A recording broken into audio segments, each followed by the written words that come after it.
Ngayon po ay pupunta tayo sa South Pylon ng Harbor Bridge. Madadaanan natin ang Pier 1 ay ilalim ng Harbor Bridge, South Pylon, at saka ang The Rocks area. Okay po, sama kayo ha.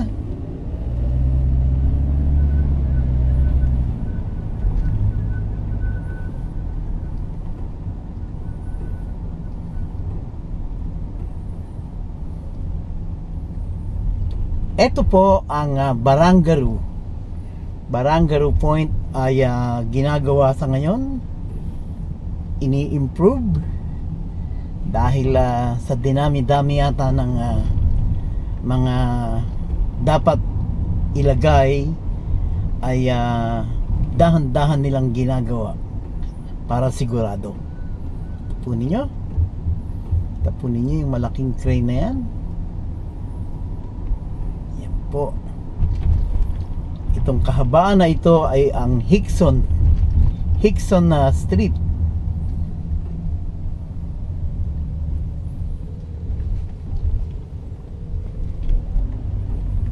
Yan po yung malaking crane. Punin nyo.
Na po tayo sa Hickson Entertainment Place.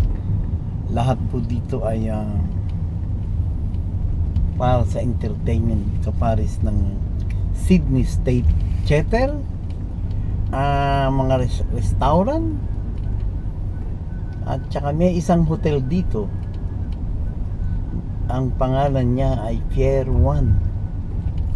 Siguro pinalitan na naman po yung pangalan kasi parati pong nag-iiba ng management. Siguro po iba na naman. Ayan po ang South Pylon ng Harbor Bridge. Nakikita po ninyo. Dadaan po tayo niyan sa ilalim.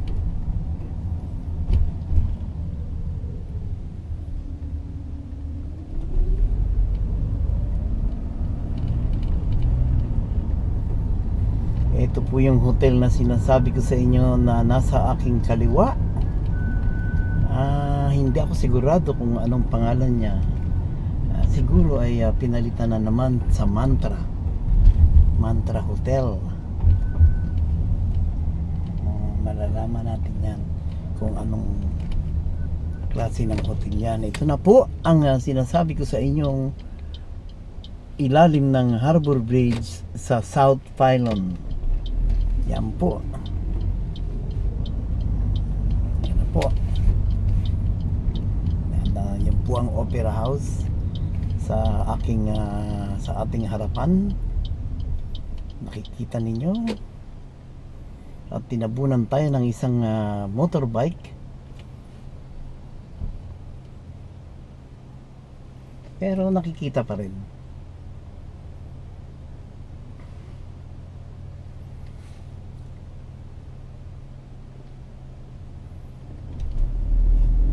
Okay po. One way ang lane dito. Sinasara yung kabila pag tayo ay green. Pag sila ay green, ang pinanggalingan natin ay isinasara. Yan po, andito na po tayo sa Darax, kung tawagin nila Darax area.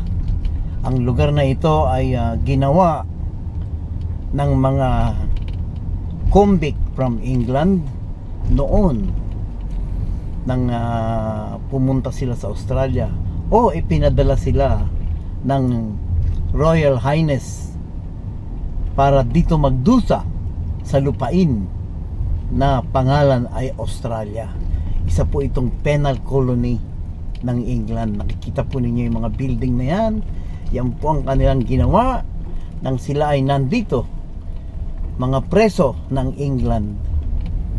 No po, maliliit po ang kwarto niyan, pero malaking tingnan sa labas yung mga building na yan, no? Ito po yun. At ikitin natin ang mga ginawa ng preso. Yan po, kita po ninyo yan. Mga ginawa po yan ng mga convict. Kumbaga tawagin natin sa English ay convict ng England. Habang sila ay pinarusahan from England na dito magdusa. At ang England ay nabigo, hindi sila nagdusa dito sa Australia. Bagkus sila ay nanirahan at nagkaroon ng pamilya. Yan po ang kanilang mga bahay. Yan, gawa po nila yan, no? Gawa po nila yung mga bahay na yan. Tayo iikot na dahil dead end na po doon.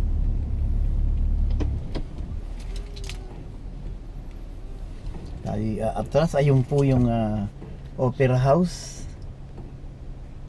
Ano po? Yan po. Tayo iikit at babalik na sa ating pinanggalingan dahil mga dead end na po yan.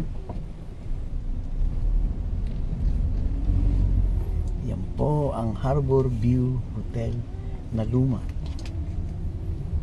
Lahat po dito sa lugar na to ay puro luma. Pwede ninyong sabihin na mga lumang building. Yan po ang Darax area. Yan. Ito po ay George Street. At doon po ay merong kumukuha ng gumagawa ng commercial. Na extra pa ang sasakyan natin. Ayan po yung mga kotse ng pulis sa Sydney.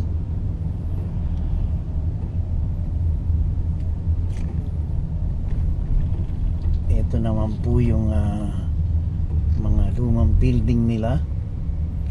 At yan po sa kabila ay ang Maritime Building.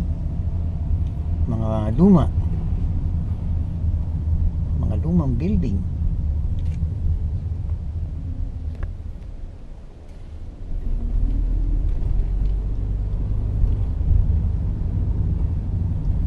Ito na po.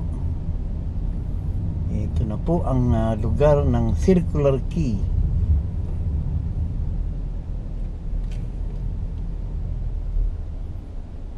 Okay po. Sige po. Tayo ilalagpas dito sa daanan ng monorail. Ang tawagin namin ay tramp. Baka may masalubong tayong isa, tayo ay masasagasaan.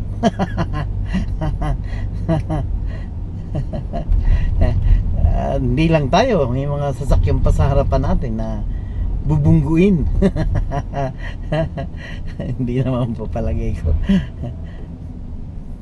Coordinated naman yung traffic light na yan.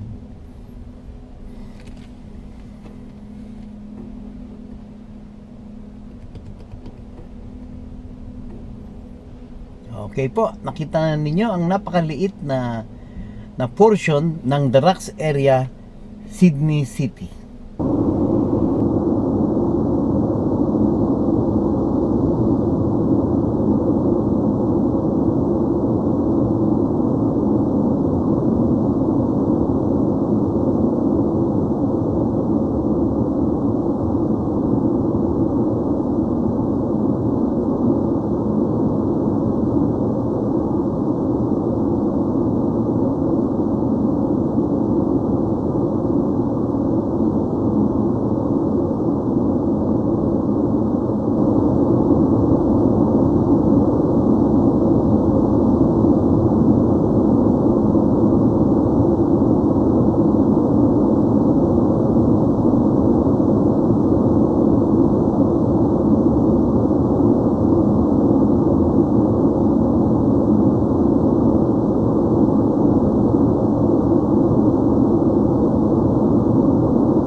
Hi! Ngayon po tayo ay pupunta sa north side ng Harbour Bridge. Pupuntahan po natin ang tinatawag na McMahon's Point. Alright? Dito po tayo iikot sa roundabout na susunod. Dito po talagang ito ang shortcut, ang roundabout. Bawal po dito yung pabugal-bugal na pagdadrive. Kailangan po yung disiplinang driving. Ito po. Ayan po yung North Pylon ng bridge. Nakikita po ninyo. Pero hindi tayo dyan pupunta. Sa kabila. Diyan po yung papuntang Olympic swimming pool o Bradfield Park. At dito po tayo iikot ng U-turn. At ito po, yan na, on the way po tayo doon sa McMahon's Point. Makikita po ninyo ang McMahon's Point at ang mga village ng mga restaurant. Yung po ay isang village sa north side ng Sydney. Ito na po.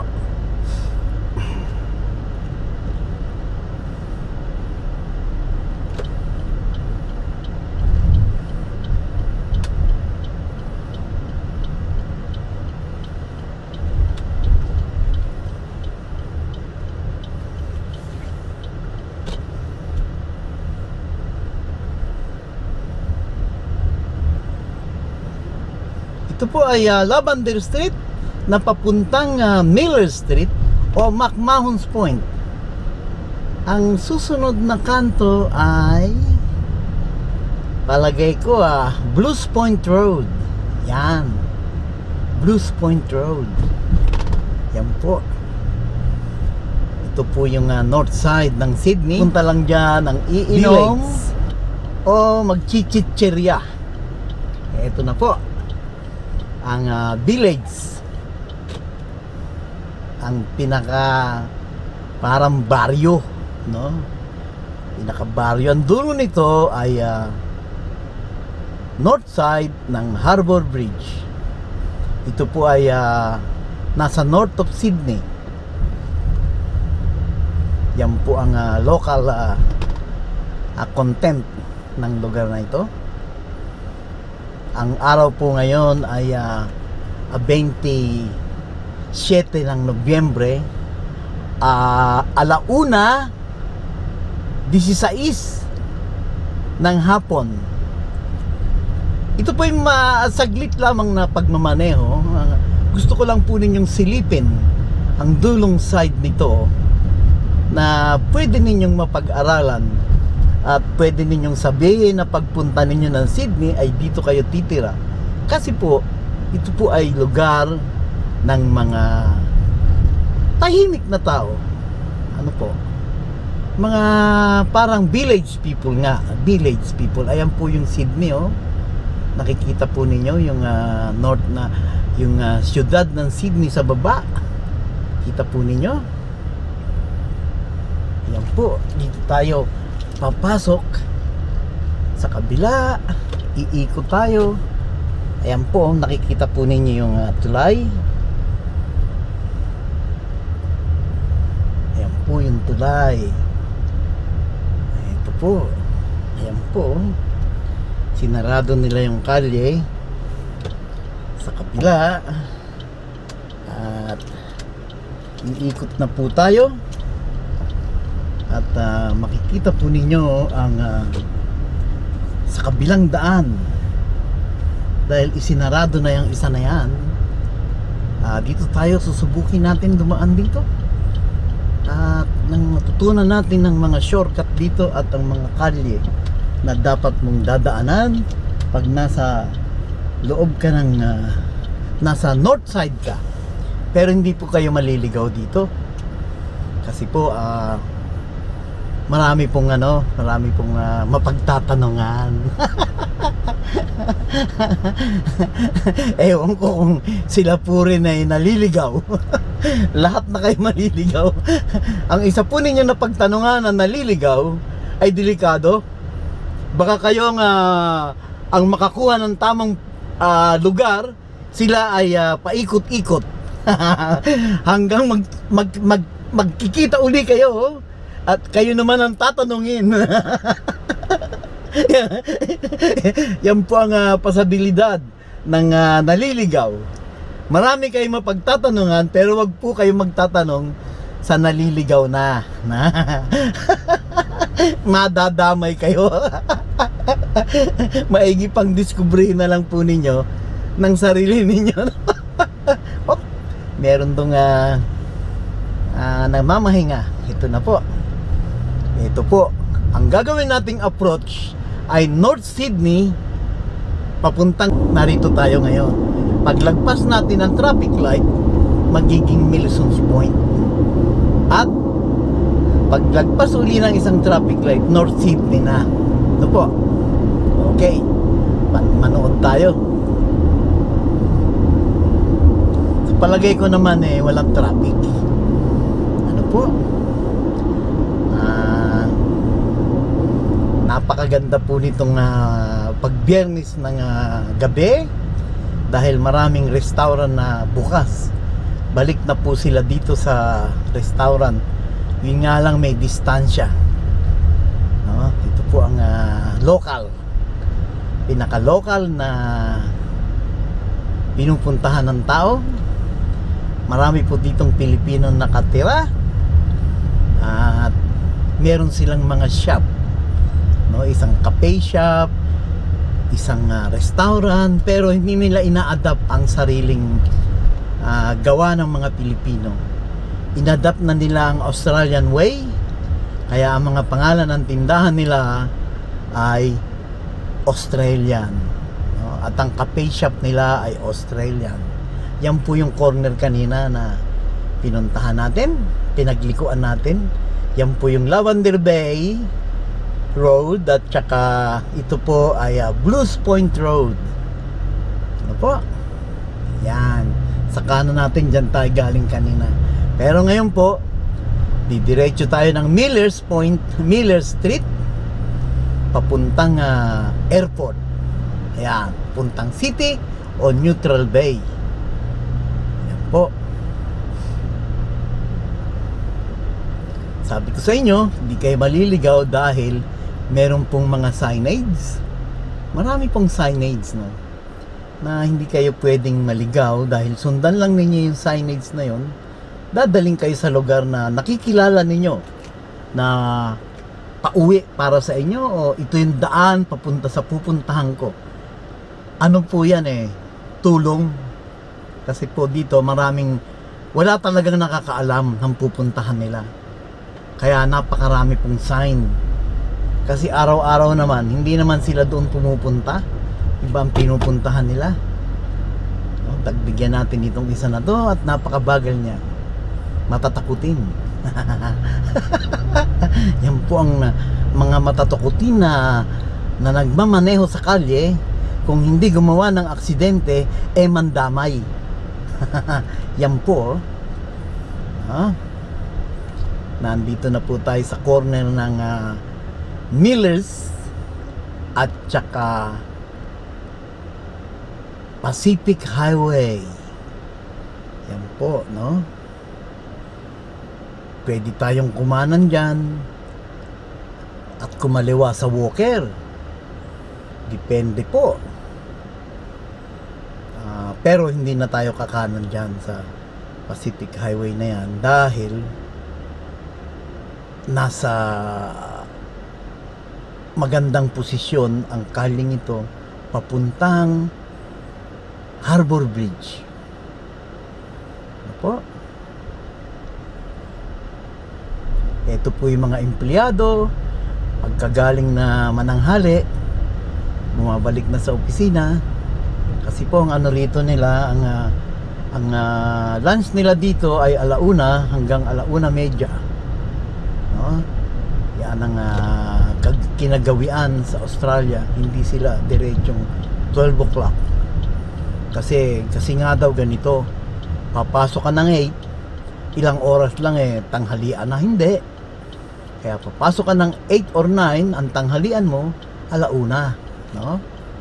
Kasi busog ka pa nun sa breakfast may morning tea ho pala 10:30. No, magkakape ka, kakain ka ng biskwit, cupcakes, kwentuhan for 15 minutes, then balik sa trabaho. Po, ito po ang Berry Street and Miller, North Sydney. Kakanan tayo sa Berry Street at tuloy-tuloy na po tayo ng domestic airport. Yan po. Dahil may pupuntahan akong kaibigan sa domestic airport at inaasahan kong nandoon na siya. Kaya pagsampa nito sa rampa ay papatayin ko na po ang camera. Ano po? Ayan.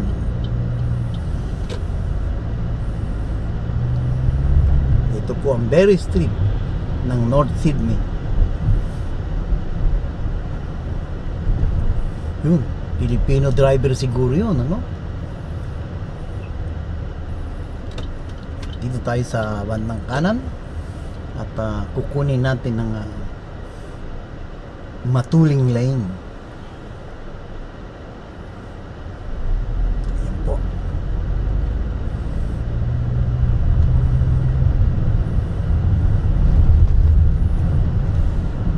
Kita po ninyo ang approach ng Sydney at ang Harbor Bridge, at gagamitin natin with authorization ang bus lane papuntang airport. Nanggaling na po tayo dito one time, ginamit na natin yung bus lane na yan, pero ito